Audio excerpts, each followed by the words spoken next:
Countries all over the world are facing increasingly complex challenges due to climate change, such as more frequent disasters, water and food insecurity, and the loss of natural resources and biodiversity.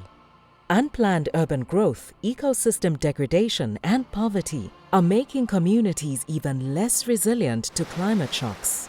To reduce climate risks, governments often embark on traditional engineering projects, such as dams, seawalls, and conventional drainage, also known as grey infrastructure.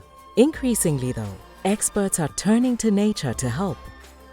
Known as nature-based solutions and sometimes called green infrastructure, these interventions use strategic protection, management, or restoration of ecosystems to address climate resilience and adaptation in cost-effective ways. NBS can help countries meet climate resilience goals while also providing benefits like recreation, biodiversity, and better water quality.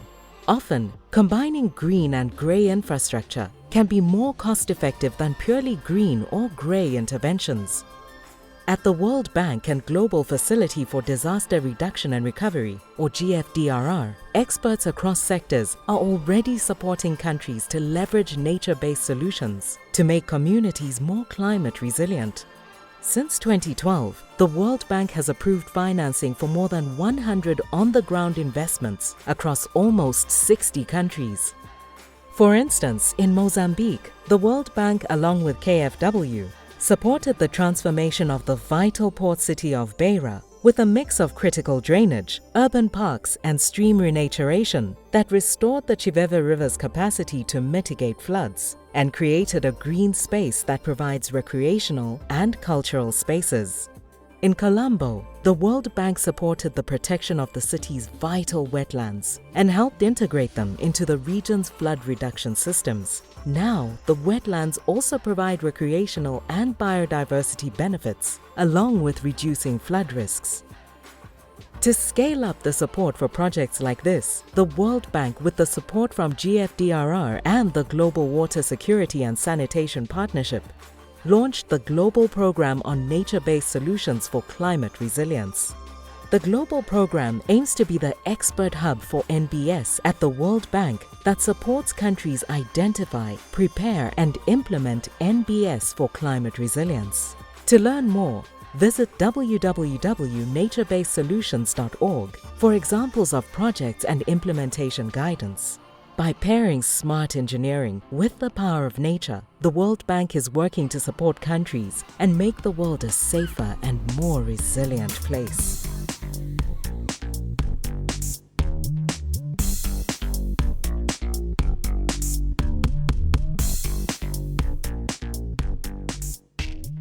Today, I'm talking to Brandon Youngman, a senior disaster risk management specialist at the World Bank's Global Facility for Disaster Reduction and Recovery, who leads the global program on nature-based solution for climate resilience. Hi, Brandon, good to see you. Hi, Marcia. How are you? Great to be here. Good. I would like to begin with a couple of questions to sort of set the scene for the broader conversation that we'll have later on. In the past, nature-based solutions have gained a lot of popularity worldwide as a disaster risk reduction tool. But at the same time, there is a clear message coming across that the world needs better hydromet services and early warning services. I'm wondering to what extent nature-based solutions depend on hydromet information and whether anything could be done to improve the linkages. Yeah, thanks, Marsha. I think that's an excellent question, and I'm super happy that we are able to have this conversation, which I don't think happens often enough. So let me start. First of all, indeed, we see that nature-based solutions are gaining ground as an effective way to help reduce climate risk while bringing out additional benefits for biodiversity, local communities, the local economy. And from our experience working with countries around the world, we see indeed that it's exactly this multi-beneficial nature of NBS that make these solutions attractive. A rapidly developing city, for example, has great benefits of safeguarding their wetlands or developing urban parks, in addition to investing in the necessary gray infrastructure, we say, such as drainage and levees. At the World Bank, we just finished a new review of our portfolio to understand what is the scope of investments at NBS over the past years.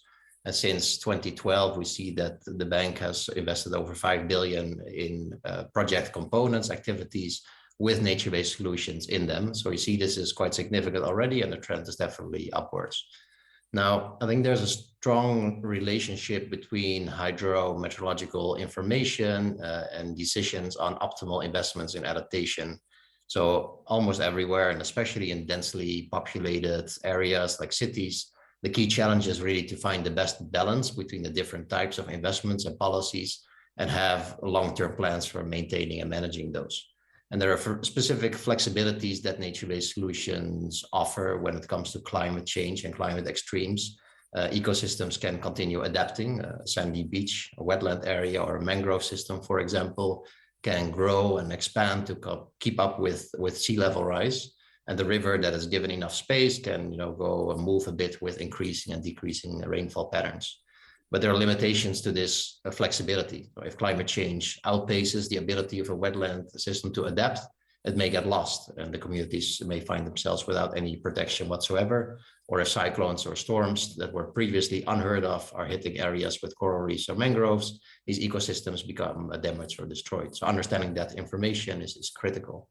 At an urban or river basin level as well, the rainfall patterns 30 years from now are crucial for the choice that you have to make now on nature-based solutions, including the types, the vegetation types, and the potential artificial watering that you may need if the rainfall patterns are not quite enough to maintain that vegetation.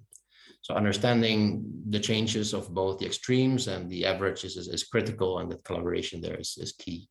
And that challenge surely does not only apply to nature-based solutions, it equally does to gray infrastructure, or to those combinations of gray and green infrastructure. And we don't always think enough about it, I think. So once you start constructing a dike, for example, or a drainage system, it should have a 30, 50, 70-year lifespan to be cost effective. And once you design and build it, adapting it because the sea level rose faster than you thought, or the storms are more intense than predicted, is very difficult, and it's also very expensive. So then finally, maybe we also need to work to combine flood and drought protection investments through increasing capacity for early warning. So NBS solutions often will never provide 100% protection against flood and droughts, neither will gray infrastructure protections. And combining this effectively with seasonal and short-term early warning systems is crucial. So we really need to strengthen the link between the planning of MBS and the development of hydrometeorological data and information. And I think in many cases, the people planning MBS investments are not aware of what the hydromet community can deliver. And the other way around, the hydromet community may not always know what type of information these kind of projects need. So it's great that we have this conversation today to bring this a step closer. Yeah, this is very interesting. So I hear that in this mix of opportunities and challenges, you also have to kind of like to lay the path for some strategic decisions for the countries. And following up on that and reflecting a little bit on realities that the World Bank's Hydromet program is facing, I wanted to ask you the following. So there is an overall agreement that society and the global economy needs, let's say, better hydromet and early warning services. However, it is quite challenging to convince financial decision makers sometimes to invest more in this area of public services. What has been your experience with nature-based solutions? Why should countries invest in nature-based solution in this context of the new decarbonized economy, for example?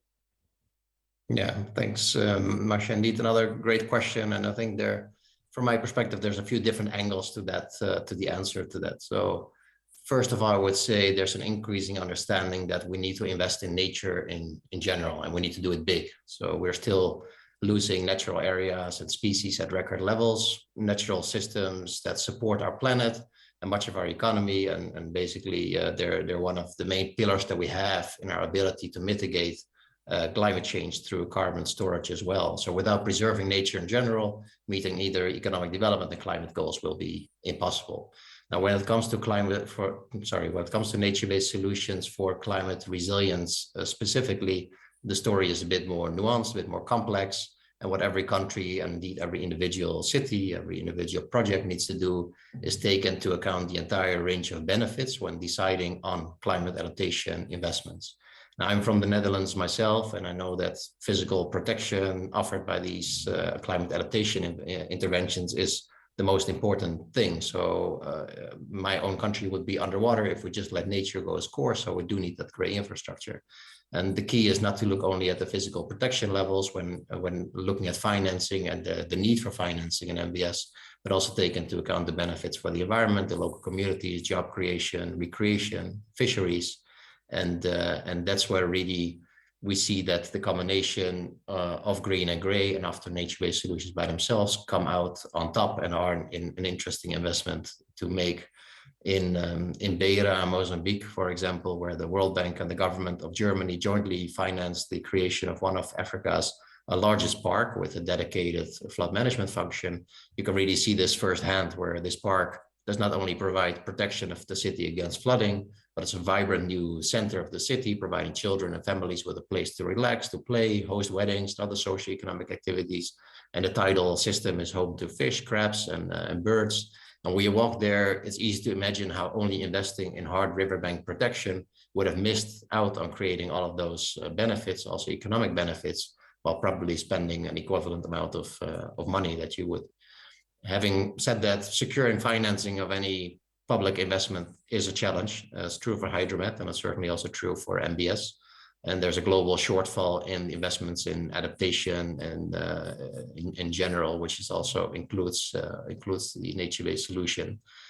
I think one opportunity that we have with MBS is that it can be integrated in general infrastructure, urban planning, urban adaptation investments. So when securing financing for a highway, consider including NBS interventions as part of that to prevent flood and landslide risk.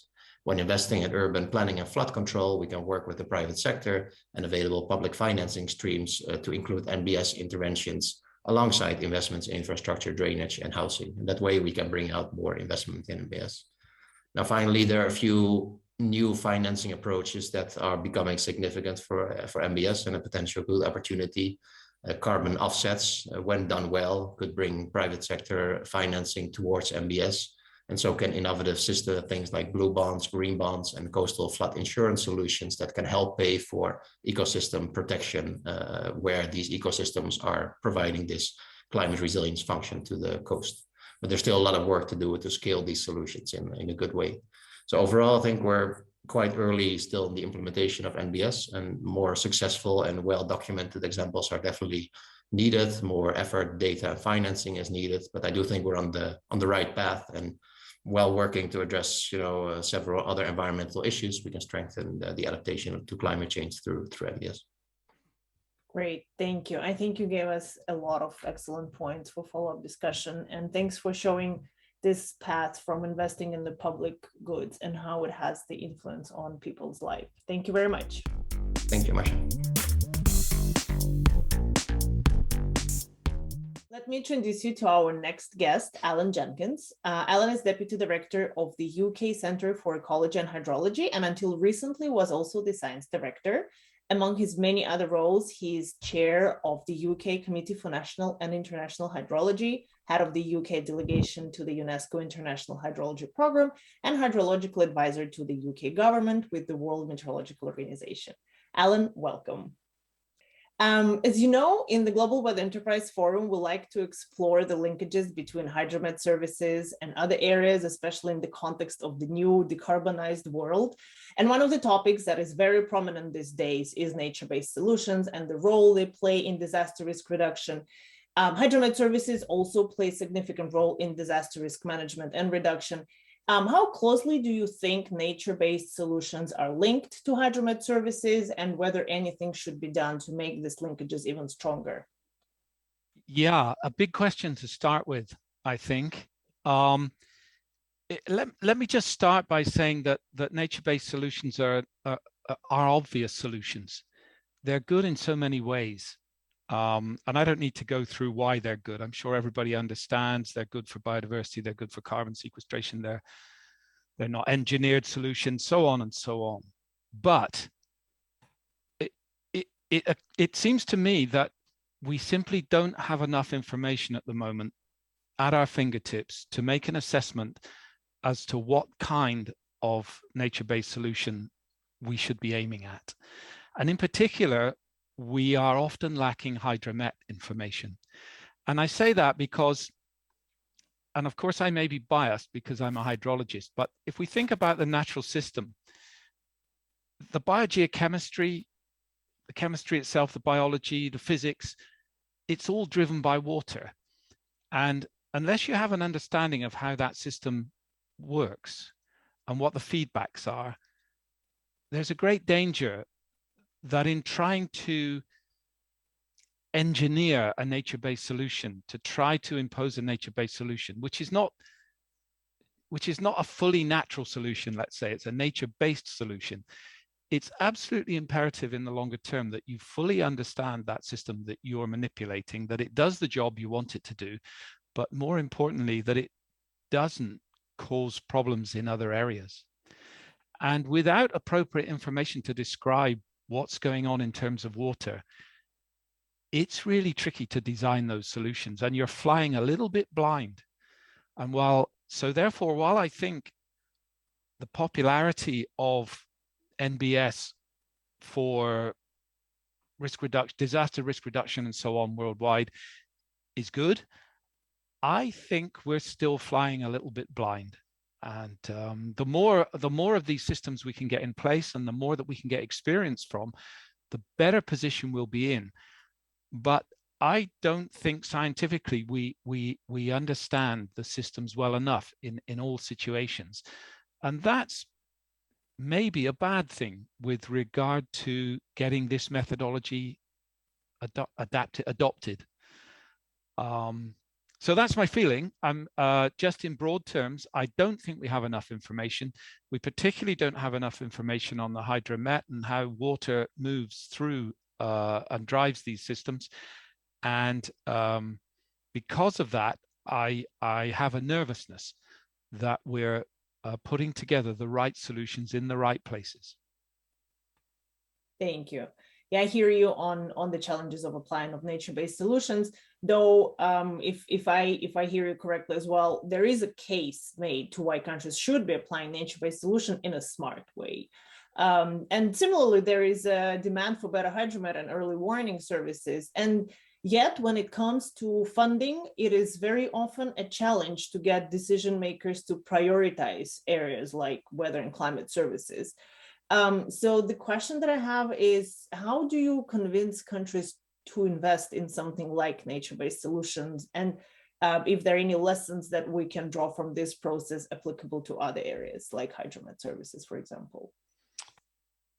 Yeah, another difficult question. And I think there are a number of reasons why it's difficult to get policymakers and funders to engage with nature-based solutions. One is, of course, that it's very difficult to have the confidence. As I said earlier, it's difficult to have the confidence and be able to demonstrate that this is the solution. This is the thing that's necessary and the most appropriate tool for the job. If we think of that from the point of view of modeling approaches, I mean, let's take, for example, flood and drought approaches where nature-based solutions are being put in place variously around the globe. And the problem is we don't really know how to put those nature-based solutions into our models, and therefore we can't really demonstrate what happens 20 years from now in relation once that system has been installed. And so that in some ways is not so convincing.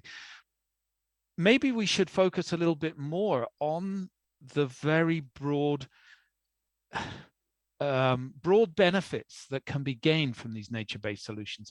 So again, in terms of flood prevention, you know, we can demonstrate that we can demonstrate that extra storage in the natural environment, ponds, whatever you want to call them, are useful. Wetlands or manufactured or artificial wetlands are useful. There's a lot of studies to show that tree planting in appropriate areas can do things to slow down flood water, but I think there's a lot more science to do around that in the longer term. But anyway, all of those things can be put in place. And if you do that, there are many, many other benefits. So the world at the moment wants to plant trees because they want to achieve net zero carbon. Planting trees is a good way to go. Establishing wetlands, good way to go. Everybody wants to achieve zero loss of biodiversity or no further loss of biodiversity, or to improve biodiversity.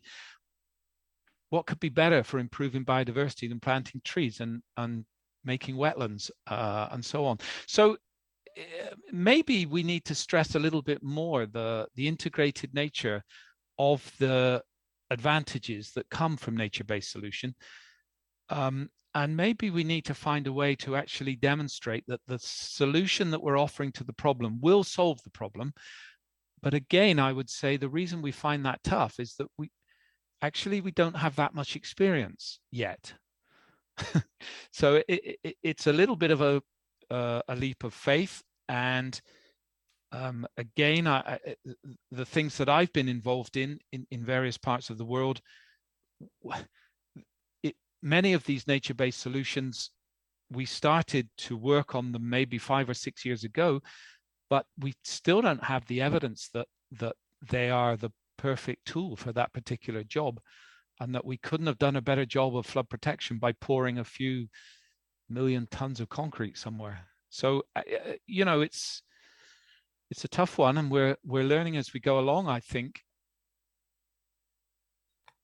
Thank you very much. I take your point on the need to explore integrated nature of proposed solutions going forward. And I very much look forward to hearing from our panelists what they think on the same questions. Thank you very much, Alan. See you soon. Thank you. Bye-bye.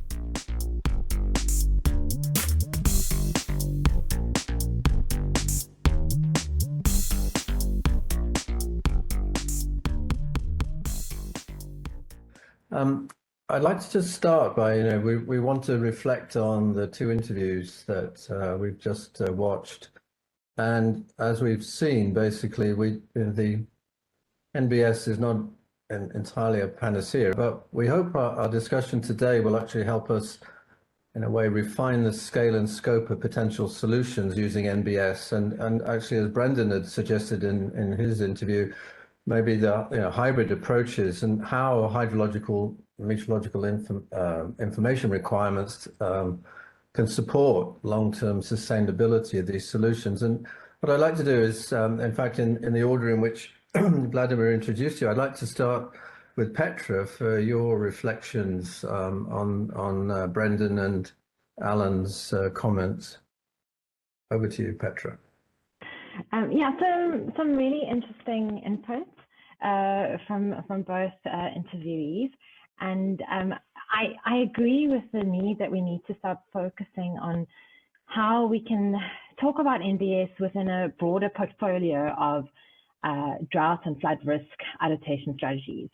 And the reason we need to do this is because if we want to think about how can we invest in nature-based solutions, how can we motivate countries, that both public and private sectors, to invest in nature-based solutions for their various broad spectrum of benefits that they can provide, we need to start talking about sustainable investments, because it's not just about reducing carbon emissions.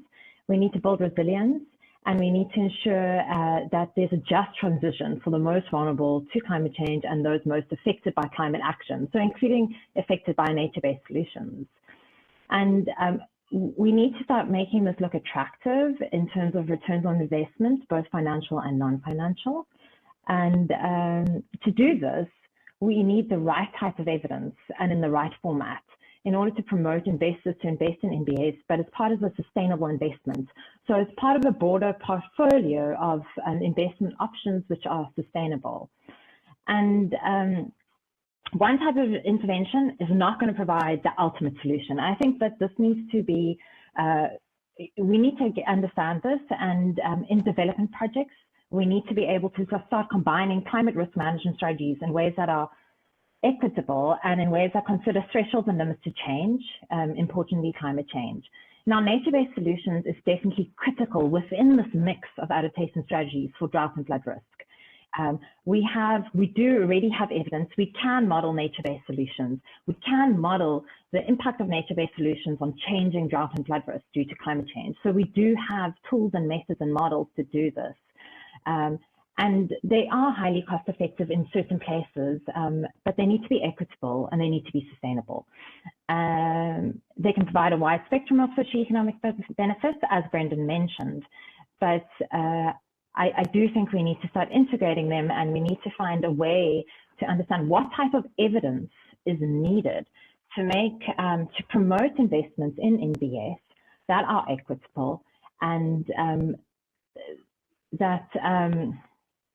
we need to find the right evidence at the right scale at which the impacts of climate change are felt, especially on extremes. And this includes specific place-based evidence on the extent of that nature-based solutions can reduce drought and flood risk, as well as changing drought and flood risk.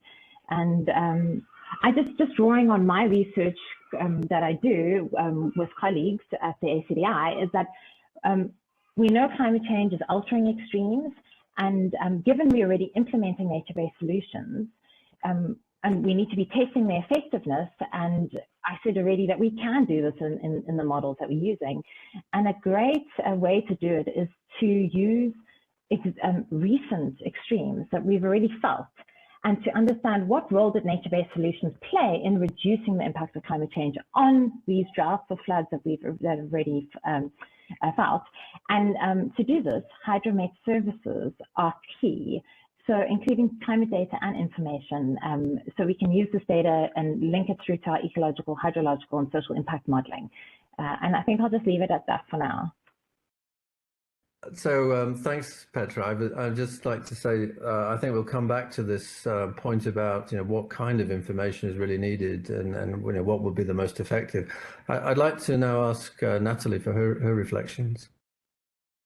Thank you, and thank you also for inviting me today. I think the first thing I really want to react to is Alan Jenkins' interview. And I think it's really important to come back to what do we mean by nature-based solutions. Because when I was listening to Alan speak, he seemed to imply that nature-based solutions were something that we might make. And that like an artificial wetland, like a sustainable drainage system. And that is one part of nature-based solutions, but it's not all. The definition of nature-based solutions, the one by the United Nations Environment Assembly, which is very close to the IUCN definitions, is that nature-based solutions are actions to protect, conserve, restore, sustainably use, and manage natural or modified terrestrial, freshwater, coastal, and marine ecosystems which address social, economic, and environmental challenges effectively and adaptively, while simultaneously providing human well-being, ecosystem services, and resilience and biodiversity benefits. So I guess for me, what really I think is important to also reiterate is that when we are talking about, let's say, creating a new wetland, when we're talking about creating a drainage system, yes, there indeed, we may not have enough information. However, when we are protecting what is already there, when we are restoring something that has been degraded, we have more than enough information to look at the importance of nature-based solutions in that case. So I think that's already something that I really wanted to state, because I think it is important that it is more nuanced than just we don't have enough information. We do have enough. Now, when it comes to the hydrometeorological data, I totally agree on what Petra was saying. And also, even if we're thinking about natural ecosystems that are out there, climate change is going to impact natural ecosystems. That is clear. So having that type of information, hydrometeorological information, and also good climate models will be really helpful in terms of modeling the impacts of climate change on nature, and therefore thinking about what solutions may be needed to help nature itself adapt, in the sense of we know that climate change makes species ranges move, right, towards conditions that are more suitable. So when we know, let's say within an area, we have a forest type that is, let's say, protecting a slope from a landslide, understanding what the future conditions are going to be for that area will help, if we do have to restore that area, will help to select the correct tree species that will suit those conditions. And also in the sense of, if we are thinking about extreme extreme weathers, that will also be really helpful in terms of choosing, let's say, species that are strong and deep rooted, you know, so they are less likely to, let's say, also, you know, collapse when we're talking about more extreme events.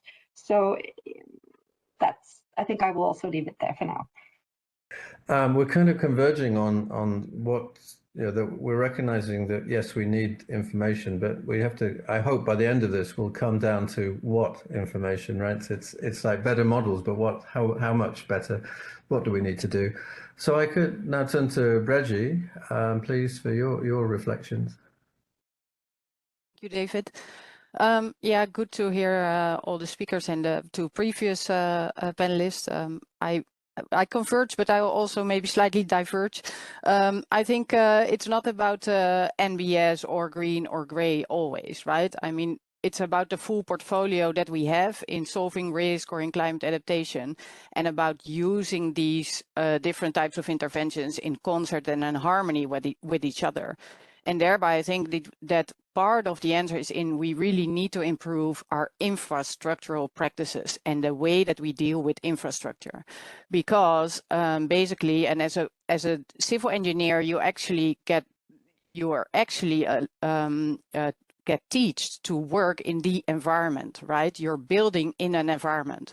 So I think infrastructure needs to start respecting the processes and natural processes that nourish natural ecosystems, because nature-based solutions are not always about restoring some forests or planting trees. It's about nourishing the nature that is already there and that will be there forever. And how do we include these systems in our infrastructural practices? And to me, that means that we do not need to, that we need to stop disconnecting flows of water, nutrients, of species, of sediment by constructing infrastructure. I see so many projects across the world where they place a levee or a seawall in front of a mangrove forest on the low water line.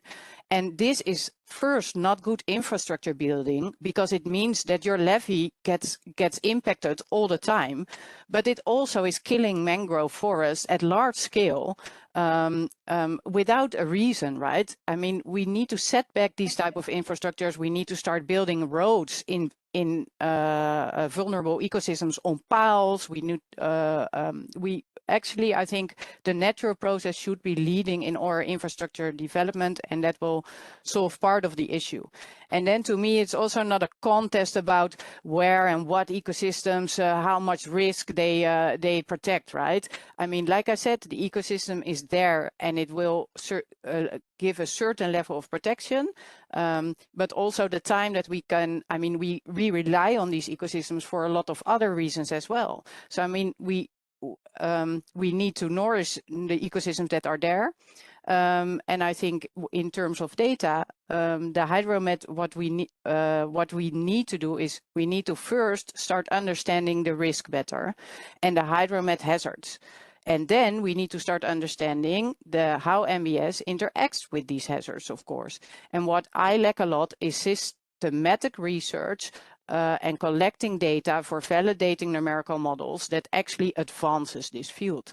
So I notice we all are modeling in the world, but I mean, there's very little people that actually go out in the field and measure what do we need to know for these models? How are we going to improve these models? And I think every project starts with good data. And for example, with building a data system. So I've been working in delta systems in the world. There's important delta systems. There's not a single piece of hydromet information locally monitored in these delta systems. How can we start constructing seawalls in these systems with no data, with no system knowledge? Well, I rest my case here for now. I mean, that's super important, Breji, and I think again, we'll kind of circle back on this observational requirements. Michael, finally, your chance. Yep, thanks. Appreciate the opportunity to be here and take part in the discussion. Very excited that the bank has increased its commitment technically and financially to nature-based solutions. And I'll again, like Brechia, offer a little bit of similarity and then a few differences between some of the panel points here. First, we actually do know a lot about mangroves and their coastal protection and restoration. Yes, we are still learning all the time, but we're doing these kinds of restorations at very large scales around the world. Using hydromet data, we do know that flood risk in general is increasing. And with the World Bank, we were able to show that even despite losses of mangroves, their wealth to nations for flood protection has been increasing in recent decades. So we've lost about 4% of mangroves globally in recent decades, but their wealth to nations for coastal protection has more than doubled to nearly $500 billion. Okay, I do want to turn the tables just a little bit, and Brechia was getting at this point as well. I would say we need some better hydromet data because we need to know when our artificial infrastructure is going to fail. We're in an environment where wave energy is increasing. We talk about increases in sea level all the time now and what risks that we may face from that, but we're not talking about the kinds of impacts that are likely really important to coastal infrastructure. That is, increasing wave energy overall and changing wave direction, which is going to decrease the life of coastal infrastructure. And we are very critically going to need to help people manage that flood risk. And we ought to rely a bit more on solutions that have managed to exist on our coastlines for many, many millennia. Thanks. Thanks, Michael. So, I mean, I'd like to pass this back now to Alan and to Brendan. And I think, in a way, Brendan, I just wanted to sort of throw in a comment, because based on what Michael just said in terms of failure of artificial infrastructure, I think this is where it's not one or the other, is it? It's not all about nature only, and it's in terms of this kind of habitat that you're talking about. We're living in these coastal environments, and we're living with existing investments in infrastructure that we still have to manage. And so as we see that overwhelmed, is nature going to come to the rescue if we manage it effectively? But Brendan, I'd like to open the floor to you for reflections on the panel. Yeah, thanks, David. No, thanks to all the panelists. I think, it'd be great to give them the floor to really talk about a bit more and get their views on it. I agree, that it is not about green, gray, hybrid necessarily. We don't live in a world where every meter of the coastline or of our river systems is made up by projects, right? We don't do projects in every place in the world. So it's really this integration of nature into infrastructure investment, but also in the way we do our policies and the way we do our coastal river and urban management. I think that is really a key to getting to where we need to go. So fully agree with Brechia on that. I also fully agree with Mike on that. We do know a lot, right? We know much more than what we knew a few years ago, and maybe Brechia can talk a bit more about the experiments they're doing in Deltares, where I went there actually last week to see the mangrove nursery, and they have a huge wave machine to actually at some point be able to test what is actually the wave resistance of these mangroves. So there's a lot of information there, but there's also a lot missing, and I do also agree with Alan on that in many cases we have incomplete information, and the time that we have to plan infrastructure, to plan restoration projects, and to plan hybrid interventions is not always enough to gather all the data, to get all the information you need to actually decide, does it make sense to build an urban park here? Do we need drainage infrastructure? Does it make sense to restore mangrove here? Or are they not going to survive given the coastal dynamics and the sea level rise in this specific place? So there's a lot of information missing. I also would like, to hear a bit from the hydromet community for sure. And, where do we stand with, the wave forecast, the longer term outlook, the 50-year outlook? How reliable is that? Is that enough to plan your ecosystem interventions, or do we think that the uncertainty is too high there? So let me stop there and pass it back to the team. Thanks, Brendan. So Alan. Thanks very much. And look, I loved all of the responses, and whoever it was that put me right that it's not just about sort of engineered nature-based solutions. I completely agree. I was sort of glossing over some important bits there, so I take that criticism. You're right to point that out. And look, I really do agree that in terms of hydromet, better understanding of the risk and hazard and improving our models in that respect, absolutely fundamentally required. And whoever, maybe all of you made the point about the fact that nature-based solutions must be seen as a part of a portfolio of measures. That's absolutely imperative. I really get that, and I really support those points. I guess the maybe just one extra thing to say then is that Brendan just mentioned the fact that maybe we have to accept some, I think he was saying we have to accept some uncertainty. So when we plan these projects or when we decide on the solution, even if we don't know exactly what protection it's going to afford, whether because we don't have enough data or we don't understand the system, as long as we're honest about trying to assess that uncertainty, then I think that's important. And we need to, we just need to be aware of what level of protection are we going to afford and what the uncertainty is around that. And I would say that a good example of that is, some of you have mentioned global climate models. Well, in many parts of the world, those models are terribly uncertain. And we have to spend a lot of time in what we call bias correction. But, sometimes the bias correction is bigger than the estimate of some of the fluxes of water. And that, that isn't bias correction to me. Well, anyway, my point is there are huge uncertainties, and we have to make sure that we reflect that as we assess the portfolio of measures. Anyway, thank you, and really appreciate all the comments that have been made. They're really fantastic.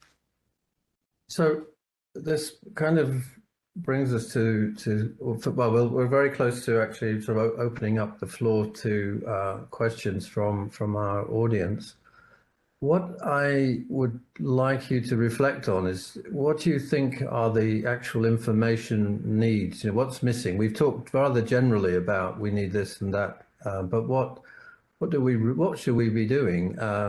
When we look at a particular, we're looking at scales which are not enormous in terms of spatial scales. So we're presumably looking at what in meteorology we might call hyperlocal scales in terms of information. And what really is needed in terms of kind of the hydromet type of information that would really support this portfolio? I mean, what should we be doing? And I'd also reflect on a question that Masha would have made, I think, if she was moderating and she had written it down. It was about really, how do we actually work together? We have, in a way, two communities here who are very eloquently talking to each other, and yet we don't often have the opportunity to actually go the step further, and that is to actually work together. So if you could, in any order you like, just please jump in and just reflect on the notion of what information is needed, and also how do we go about kind of working together on this portfolio of solutions. The floor is open. I'm happy to go first. Yes, Petra, go ahead. Okay. So first, I'm going to directly address your the question, but I thought just talking about the wide variety of nature-based solutions, just to quickly bring in the fact that in southern African landscapes, in most cases, we're managing woody plant invasions and removing trees, especially in South African catchments, in order to build drought resilience. And this just shows you, when people think of tree planting, in many cases, nature-based solutions need to be context-specific. And that is really, really critical. So I just thought I need to bring that into the conversation because we're hearing about mangroves and planting trees, and I just wanted to bring in the Southern African open ecosystems perspective into the conversation. But now moving on to the question, the more direct question. I think that we definitely need a much stronger focus on monitoring and prediction or projection efforts in terms of NBS. So, and what we need specifically versus what we need like as an enabling environment is a bit different, but we definitely need capacity and infrastructure for hydromet surfaces to be better used and linked into nature-based solution modeling. And this includes relationships between academic institutes and hydromet services at different levels. And especially working with academic institutions near to NBS implementation sites and linking those into the national hydromet services, but also international hydromet organizations.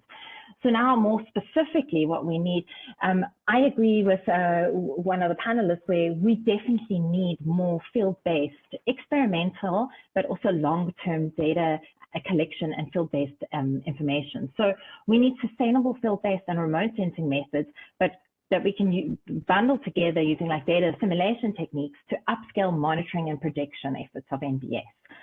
So we need more instrumentation. And I know this would differ depending on where you're from. So the UK has a lot more instrumentation on the ground than, for example, South Africa or other Southern African countries. And the reason we need this is because we need well-validated models, and in my case, like process-based models, we need well-validated models. And for this, you need hydrological and ecological long-term experimental field data, so going into the field, and especially in areas critical for ecosystem services. So basic monitoring equipment, and for Southern Africa, especially rainfall measurements in high altitude locations, and understanding the dynamics of various aquifer systems. In some of the mountains I work, we don't really know much about the aquifer systems, and that's really important. Then I just want to make one last point. Although we lack effective field-based hydromet instrumentation and associated long-term measurements, depending on where you're from, we also need to find new ways to reduce the amount of climate change data and information that is around that we need to use in our impact models. So thinking about smart ways to do sensitivity testing and using climate scenarios and stress testing to reduce the number of simulations and data required to make decisions that are grounded in science. So we need to also use a similar approach when we're dealing with the complexity of our own impact models. And essentially this brings me to the question of what level details is actually needed to inform equitable and sustainable management decisions around NBS, but that's still grounded in robust science. Thanks, Petra. Anyone else? David, yes. I would like to respond. Please. I think we did this global modeling of NBS across global coastlines. And what struck me is that hydromet data is actually in pretty good shape. There's a lot, and the developments are extremely rapid right now. So we have global surge models, there's global tidal models, they are extended with typhoons, there's global wave databases, right? There's global hydrological models, and basically their predictions are not the part where there's most uncertainty. The uncertainty for us is, if we talk NBS, is in elevation data. All this hydromet data and all runs on a topography, and we don't know anything about this topography, and especially when there's vegetation, it's really hard to estimate where is the bed level.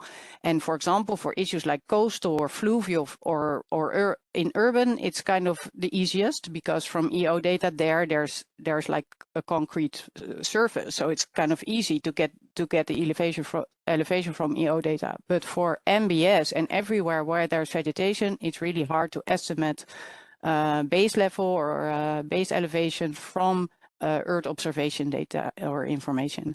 So what you need there is local LiDAR and investing in, so especially for coastal areas that are partly underwater, that are underwater part of the time, this elevation data is missing, and that makes the difference between whether something floods or not, because the mistake in the data is now exactly this difference about flooding or non-flooding. Reggie, you raise a really intriguing question. I mean, a lot of us work in disaster risk management, and a lot of that is about LiDAR surveys. but they're done for other reasons. And it somehow seems that we ought to be pooling the resources. I mean, in many countries that we're supporting in the World Bank, I have large programs in actually LiDAR surveys, but they're focused really on DRM applications, and yet exactly the same or very similar technologies would be providing the answers I think you're asking, the answer the questions that you're raising. It's intriguing. So if I could jump in here, I would say that I mostly agree with Brechia here, which is to say that indeed, if you're trying to assess, and I think mostly about coastal flood risk, and if you're trying to, and erosion, and if you're trying to assess these, yes, understanding topography is critical. But over the past 10 plus years, I would say, we've made a lot of advancements there. Yes, we still need better topography data in a lot of places. For us, in a lot of the modeling that we do for coral reefs and mangroves, what's really missing is bathymetry. So the quality of the bathymetry data is usually an order of magnitude less or more or worse than what we know about topography, and is increasingly becoming the most limiting data that we have.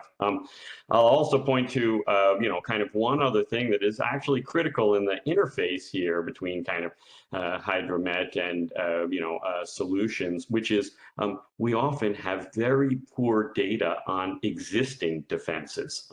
That is often information very difficult to get.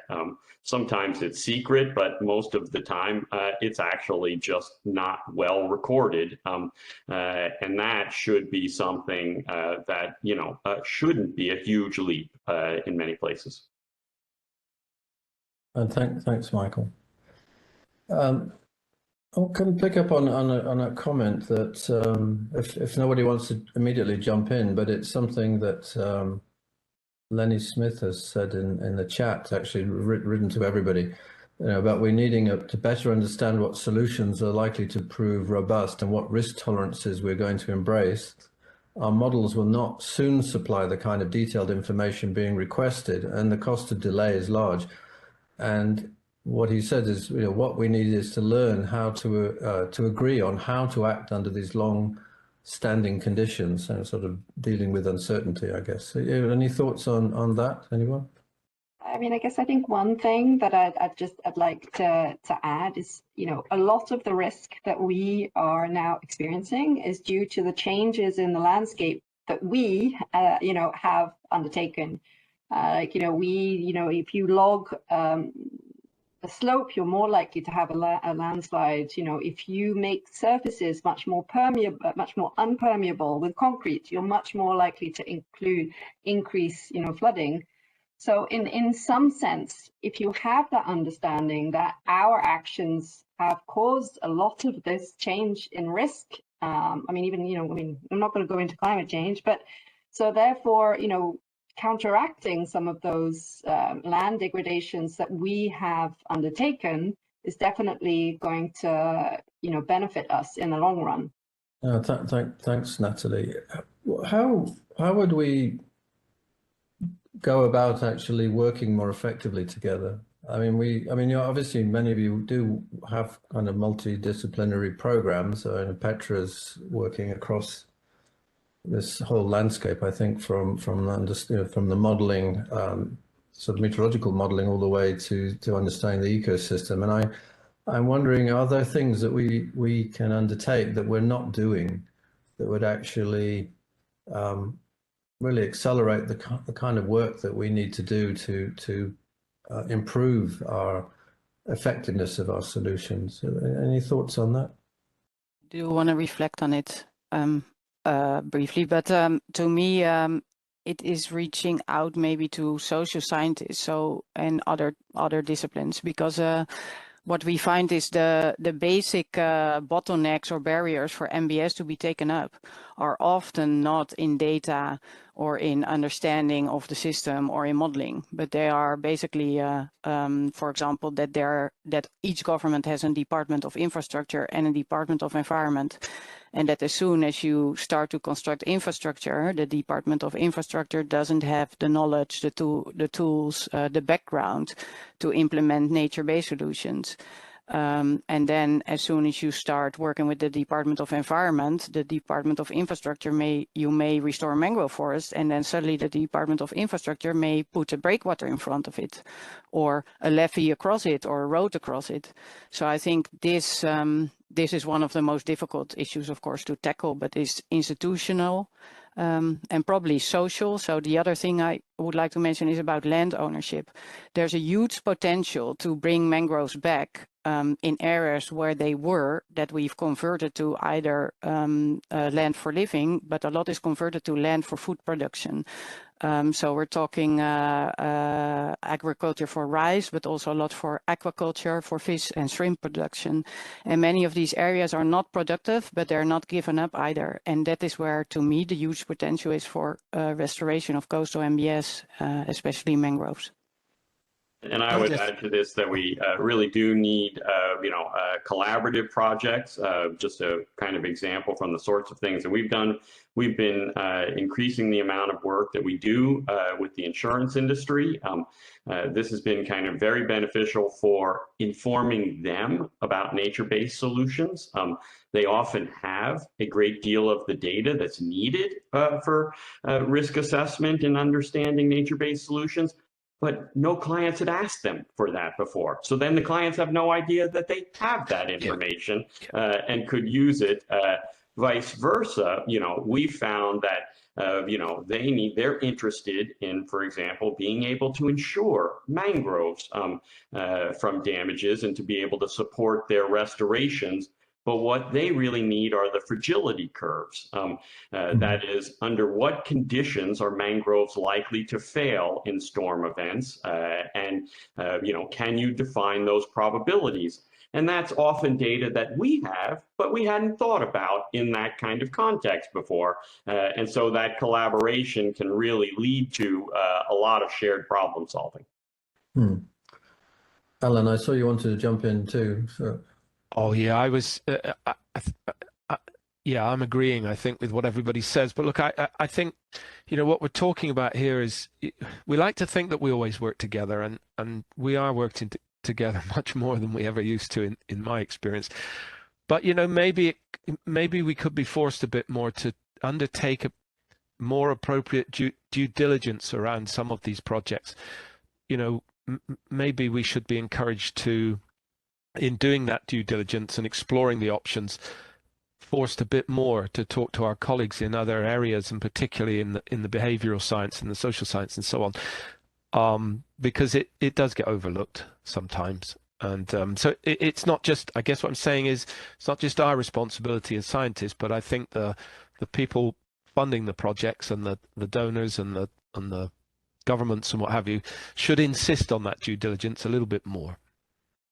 I want to pick up a little bit on the social science aspects, and it's partly from experience of working in countries primarily on hydrological and meteorological projects, but with other components which are to do with trying to restore wetlands, but also recognizing the recreational benefit, but at the same time often leading to the people being moved from land in which they have been living, but have been living in danger, because these are often unstable from a livelihood perspective. And it seemed that it kind of touches on, I think, what you said. We're not explaining to the potential beneficiaries, the governments of countries, to the communities which are affected, sufficient information about the overall benefit of some of the changes that could be made. It could be substantially improve their social well-being, but it's not without risks, and certainly not without change within those communities. Some of you must have quite a bit of experience on that. Can you reflect on that, on the sort of the policy aspects a bit? Yeah, I mean, I think it is really important when you are, as you say, you know, that link with the communities who are, let's say, the closest to the nature-based solutions. Sometimes, you know, even if you explain to them in a rational manner that this is going to improve their lives, you know, change is always difficult. So I think working with the people who are locally on the ground near areas where we could improve factors with nature-based solutions, the most important thing is, first of all, understanding what they need, why they, you know, and also why they may also be or not contributing to some of the, let's say, the land degradation, which therefore increases risk. And then finding with them the solutions to that. Like, so sometimes maybe it's not about, you know, getting better legislation or protecting a mangrove. Maybe it's about helping the people to have more efficient and better livelihoods, or even healthcare. Sometimes that's what's actually the real issue underlying the whole situation. So that touches, it goes back to a point I made about the sort of relationship with disaster risk management, because we talk a lot about community-based warnings and community-based action and so forth. And, you know, part of the solution, once you've identified the threat, part of the solution is presumably to do certain things which are effectively nature-based in terms of mitigating your risks. And again, it doesn't seem to really appear very prominently in a lot of the discussions that we have. Any further thoughts on that? So I'll just come in here and highlight that I really think that when thinking about nature-based solutions as providing solutions for global societal challenges such as climate change, what we really need to incorporate at a local level is equity, so social equity, but in the process, in the design planning of the NBS, of the nature-based solutions. And if you don't incorporate this into that design planning of the nature-based solutions, these won't be sustainable in the long run, and these won't be equitable. So I think that is core. And the point is that local context is so key, both in that design planning and implementation, but also in terms of information needs, in hydromet services needs. It's different depending on where you are and what system you're working in. So yeah, I thought that I just wanted to add that to the conversation. I wanted to ask you another sort of question. Again, it comes back to how we bring the different communities together, and are we structuring our existing projects in the right way? I mean, are there ways of actually you know, bringing in the social scientists, bringing in the hydrologists, meteorologists into programs? And is it a research topic, or is it something that's an operational activity that could be undertaken? And for example, I would like to just direct this to Brendan first. I mean, if we have a lot of World Bank projects on nature-based solutions, as we saw at the beginning, are there ways, do you think, of, given that we actually have programs in hydrometeorology, climate change and so forth, are there ways of really trying to couple those within the World Bank as an exemplar of how to go about this? Yeah, so I think that's a good question, and because I was gonna, if no one else wants to ask a question, I did want to follow up with, especially Brechtje and Mike, from that technical perspective now on what is actually missing. So I'm actually hearing, you know, what we know that's missing is the policy, like the dedication to the integration, the maintenance and operations, and doing this in a structured way, integrating it into investment operations. But from discussion, it's still not fully clear to me, like, what is actually the gap in our hydrometeorological understanding for doing this MBS sustainably, and do we indeed have all the information that we need to say, well, we can plant mangrove here, and given the wave climate in 30 years time, from what we know from the data, we know enough to actually say that, you know, we should be doing mangrove restoration here. So I think there's still, I would still like to hear a little bit more. And do we indeed have all that data? Do we have all that understanding, or is there something that is still missing there that we should be doing on a project level, or at the national level, or at the global level? I think at the project level, we often struggle with not having enough time for preparation and analysis. And I think what we should be doing is starting early, having these people in the same room, right? Having the people that know about flood modeling, hydrological modeling, bathymetry data, having them in the same room with people who understand the local ecosystem and how these ecosystems behave, be it the wetland, be it the river system, be it the mangrove system.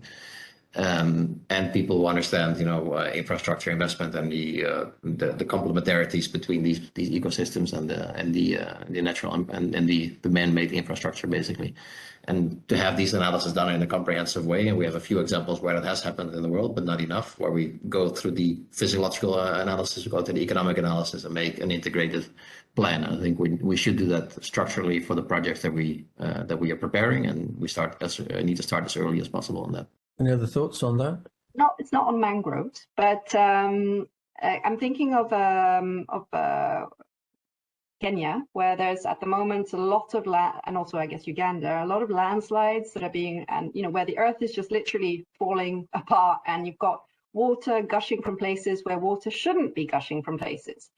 Now, in certain parts of that area, people have got the idea, let's plant trees to keep the landscape together. However, that just randomly planting trees to keep the there, it's not actually working. And why is it not working is that somehow, somewhere, the hydrology of that area has been changed, whether that be due to where the roads have been put or how something.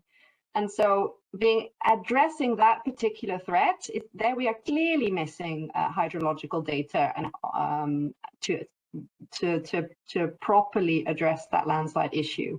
So I think in a certain sense, at least one of the answers to your question would be, it really, I think, depends on a case-by-case basis of where hydromet data is lacking. So maybe in some areas we have that data, but I know that at the moment in that region in Kenya, at least if that data exists, they're not using it. So, there is an issue. I would say one of the things I just have come back from Puerto Rico, where there's a great deal of disaster risk money available for projects following the 2017 hurricanes. It has not been applied to nature-based solutions. To really important and very good local projects, in a large part because they can't get over the hurdles of benefit cost analyses that are required by FEMA. But this is not just a US or a Puerto Rico problem. It is more broadly being able to do those benefit cost or cost effectiveness analyses under both current and future conditions, which can often limit the implementation at a project when you're trying to convince disaster risk managers to try solutions that are newer to them. I would like to react on that too. I think to Brandon's question, I think with respect to data, we know a lot and we can actually do a lot only from global data. And we can advise based on global data what would be possible here, what kind of ecosystems you probably find there, what are the dynamics of coastlines, what are the river dynamics in this area. But it's like a stepwise approach, right? I mean, then we can run models, but without local data, the models, we cannot validate them. So we often do model predictions without validation. So in the end, to me, it's about we need to make these steps, but to improve our global data, to improve the global data that we have, we do need to go on the ground and start validating cases that we do. And there's, to me, two challenges there that will also that one is upstream downstream connection. We often look so small scale, but what happens on your coast is really linked to what happens in your river and who is doing a dam upstream or who is doing mining activities on sediment loads.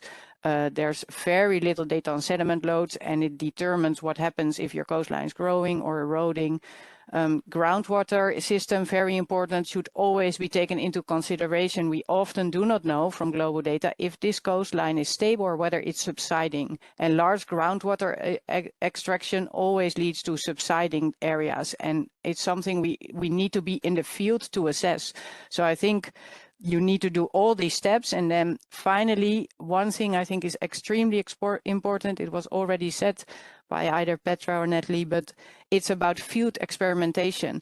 And I think for nature-based solutions, but also for normal infrastructure, we need to be able to fail. And it means we cannot do things, implement things, and then run away. We need to implement something, monitor it, evaluate it, and then be able to adapt, because we're not always sure what we're doing. And then if we all run away, it will always fail. So we need longer term projects and allowing these projects to fail and learn from failures. And I think as a society, we do not like failures, and we're actually not learning from it. And then we lose a large opportunity to learn.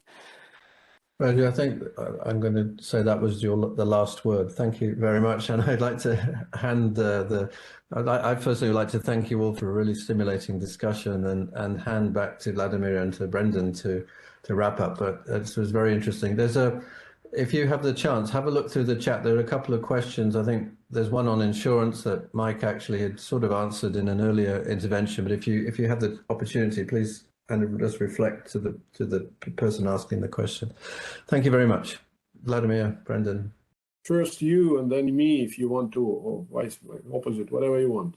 Thanks, Vladimir. I think I said enough just to say, I mean, I think it's really great to see an actual panel discussion, because I've been in so many of these remote ones, and usually we all, you know, people say their talking points, and then we all agree, and then say goodbye, and everyone is happy. But it's you know, nice to see an actual discussion with people disagreeing and people thinking there's enough information, some saying we don't know anything, and probably the truth is somewhere, you know, in the middle. So it's really nice to see this discussion from the policy, hydrometeorological, and the DRM and perspectives.